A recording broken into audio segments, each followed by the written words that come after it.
Hello and welcome to another Thought for the Day from St Peter's Parish in Halliwell in Bolton.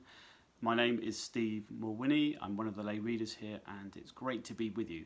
Well, virtually at least. And there's the rub, isn't it, that we're still only able to meet virtually. And in fact in Bolton the lockdown is even tighter, as you know. So we can't see or meet up with anyone in person. And I don't know about you, but that's really beginning to impact me. It's weighing very heavily. That inability to spend time with family and with friends and with the church family. It's certainly for me anyway, causing something of a roller coaster of emotions.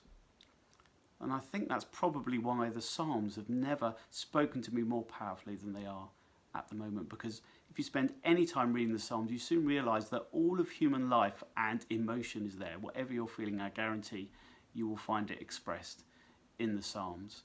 Because actually, while there are some wonderful passages of praise in the Psalms and praise of God, there is also a lot of time where the psalmist, clearly in difficult and challenging times, is also crying out for help and pleading with God to be with them. And sometimes even questioning God and saying, "Where are you? Why don't you seem to be here?" And I just wanted to share a couple of verses from a psalm that's been speaking to me recently, and that's Psalm 143. And here's a couple of verses 7 and 8. And they say this: "Come quickly, Lord, and answer me, for my depression deepens. Don't turn away from me, or I will die. Let me hear of your unfailing love each morning, for I am trusting you. Show me where to walk, for I give myself to you."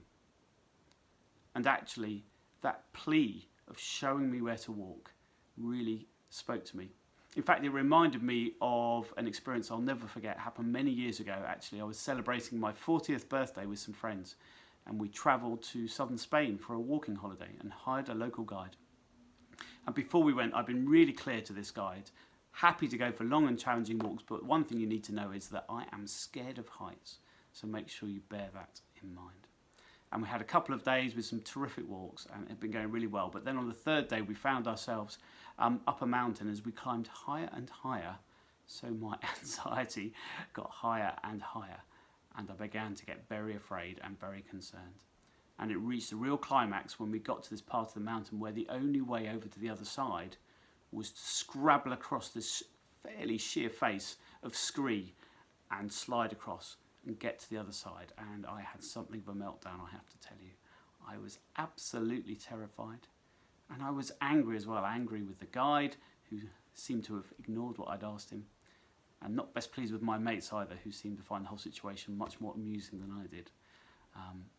Anyway, I have to pay credit to the guide, who was incredibly calm and incredibly helpful and told me exactly what was going to happen and how we're going to get across, and then led me very safely across to the other side. And I've never felt more relieved. And I guess that's what the psalmist was saying to God as well. In his desperation, where he was really struggling, he said, "Lord, I need you to show me where to walk, but I trust that you will." And I found that really reassuring. So I guess, however you're feeling about the pandemic or whatever else you're facing in your life, if you are struggling or going through that roller coaster of emotions, cling to the fact that we have a God who loves us and is gracious to us and has promised that whatever we are facing, he will lead us safely to the other side.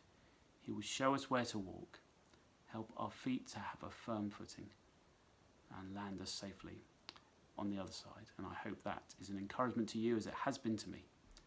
And may God bless you. Thank you for listening.